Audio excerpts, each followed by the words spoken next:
Hello everyone, we have completed 3 chapters.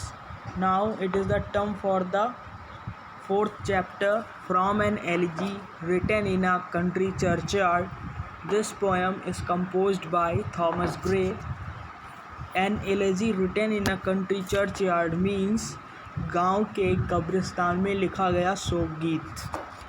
Now I am going to tell about this poem. That what is the theme of this poem, what is the summary. The poet Thomas Gray is standing in a country churchyard, hears the ringing of the church bells. The ringing of the evening bell was a signal that the day was about to depart and the night is about to come. All evening activities were being wound up slowly. The herd of cattle was returning for shelter. The farmers too were coming back home after the day's hard work in the field. Soon all life ceased in the village. The poet was only one awake at the late hour of the night. Looking around him, he saw the graves of the villagers who had died unknown, uncelebrated. This is the theme. Now let's start this poem. The curfew tolls the knell of parting day. The lowing herd winds slowly over the lea. The plowman homeward plods his weary way and leaves the world to darkness and to me. The curfew means गिरजाघर में लगी घंटियाँ. The evening bell of the church. Tolls मतलब बजना. The knell संकेत देती हैं. Death bell. A parting day दिन के समाप्त होने का. गिरजाघर में लगी हुई घंटियाँ बजकर दिन के समाप्त होने का संकेत देती हैं. The lowing herd wind slowly over the lea. The lowing means आवाज़ करते हुए, रंभाते हुए. हर्ड पशुओं का झुंड. Wind slowly over the lea चारागाह से अपने शरणास्थली की ओर जा रहा है, अपने डेस्टिनेशन की ओर जा रहा है. The ploughman homeward plods his weary way. Ploughman means किसान, फार्मर्स. होमवर्ड अपने घर की ओर. प्लॉट्स वॉक्स विद डिफ़िकल्टी कठिनाई के साथ चलकर. इस वेरी वे अपनी घर की ओर जा रहे हैं. किसान भी पूरे दिन की परिश्रम करने के बाद शाम को बड़ी ही कठिनाई के साथ चलते हुए अपने पैरों से घर की ओर जा रहे हैं. And leaves the world to darkness and to me. और दिन समाप्त होने वाला है तथा अंधकार व्याप्त होने वाला है. इसीलिए अब संसार अंधकार पूर्ण हो जाएगा और ये सभी मुझे और इस संसार को अंधकार में छोड़कर अपने अपने डेस्टिनेशन की ओर जा रहे हैं, अपने अपने स्थान की ओर जा रहे हैं. Beneath those rugged elms that yew trees said, where heaps the turf in many a mouldering heap, each in his narrow cell forever laid, the rude forefathers of the hamlet sleep. Beneath नीचे those उन rugged खुरदुरे elms एक पेड़. Elms is a tree. That yew trees said, yew tree सदाबहार पेड़ की छाया. Shade छाया. Where heaps जहाँ उठा हुआ है, उभरा हुआ है. द टर्फ सूखी पत्तियों का. इन मैनी अ मॉडरिंग हीप बहुत ही कब्रों के ऊपर ढेर. Each in his narrow cell for ever laid the rude forefathers of the hamlet sleep. The rude forefathers हमारे पूर्वज उन खुरदुरे और सदाबहार पेड़ों की छाया के नीचे, उनकी छाया में दफनाए गए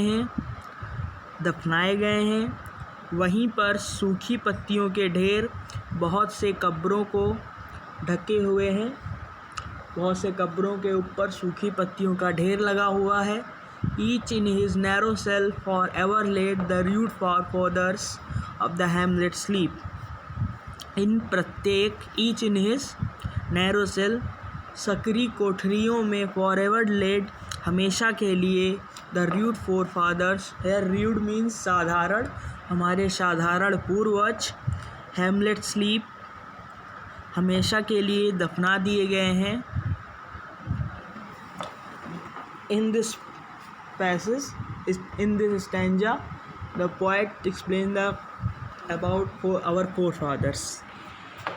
The next is the breezy call of incense-breathing morn, the swallow twittering from the straw-built shed, the cock's shrill clarion on the echoing horn.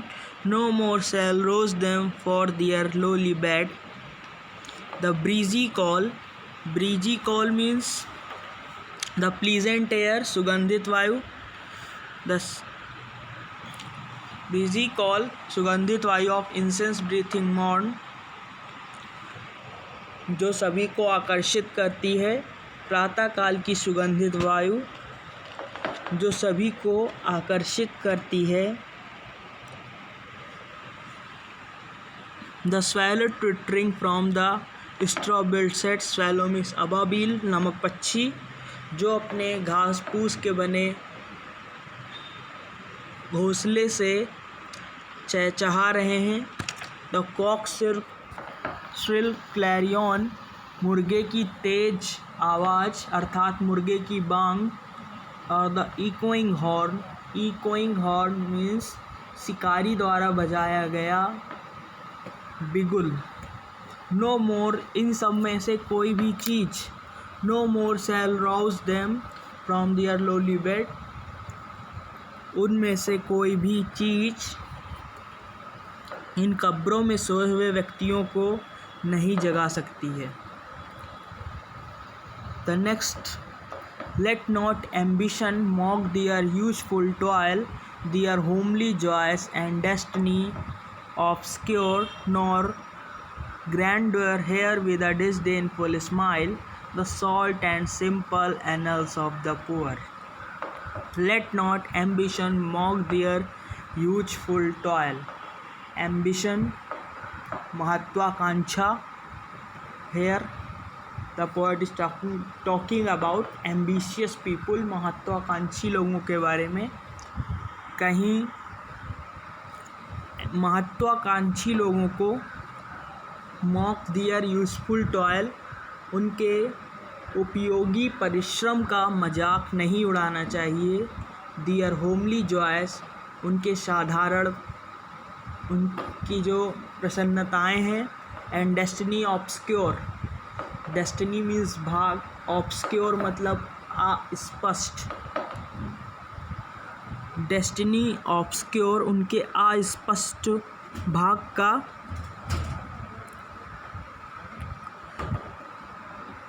Nor grandeur here with a disdainful smile, the short and simple annals of the poor.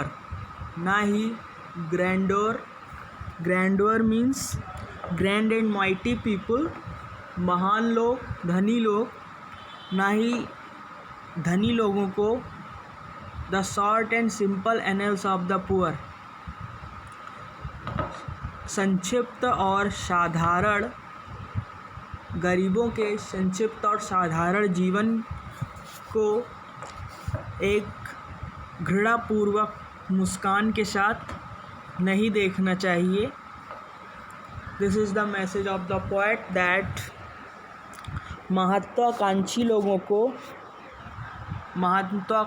लोगों को किसानों के साधारण, गरीबों के साधारण प्रसन्नताएं तथा उनके अस्पष्ट भाग का, उनके उपयोगी परिश्रम का मजाक नहीं उड़ाना चाहिए। और ना ही धनी लोगों को गरीबों के संक्षिप्त और साधारण जीवन की ओर घृणापूर्वक मुस्कान के साथ देखना चाहिए। The boast of heraldry, the pomp of power, and all that beauty, all that wealth ever gave, awaits alike the inevitable hour. The paths of glory lead but to the grave. The boast of heraldry. Boast of heraldry means pride of belonging to a noble family. किसी उच्च कुल में जन्म लेने का अभिमान, घमंड। The pomp of power, आडंबर, बाहरी दिखावा। ऑल दैट ब्यूटी, और सभी प्रकार की सुंदरताएं। ऑल दैट वेल्थ, और सभी प्रकार की धन संपदा। एवर गेव, जो उनको मिली है। Awaits alike the inevitable hour. Inevitable hour means मृत्यु की घड़ी। Death which can not be avoided, मृत्यु जिसे नकारा नहीं जा सकता। ये सभी चीज़ें सिर्फ एक चीज़ का इंतज़ार करती है, वो है मृत्यु, जिसे कोई भी नकार नहीं सकता, जिससे इनकार नहीं किया जा सकता है। The paths of glory lead but to the grave. The path of glory, जो प्रसिद्धि का मार्ग है, वो आगे ले जाता है, बट टू द ग्रेव, लेकिन कब्र की ओर, क्योंकि because death is the most truth of the world. Let's go to the central idea of this poem. An elegy written in a country churchyard is an inspiring poem of Thomas Gray. In this poem, the poet wants to acknowledge the truth of the life, that what is the reality of the life. The reality of the life that the ambitious people and the rich person should not make fun of the poor peoples, because either rich person or poor people, everybody has to go to the grave one day, because death comes to all. This is the heart of this poem, this theme. And let's that what you write, the central idea. This is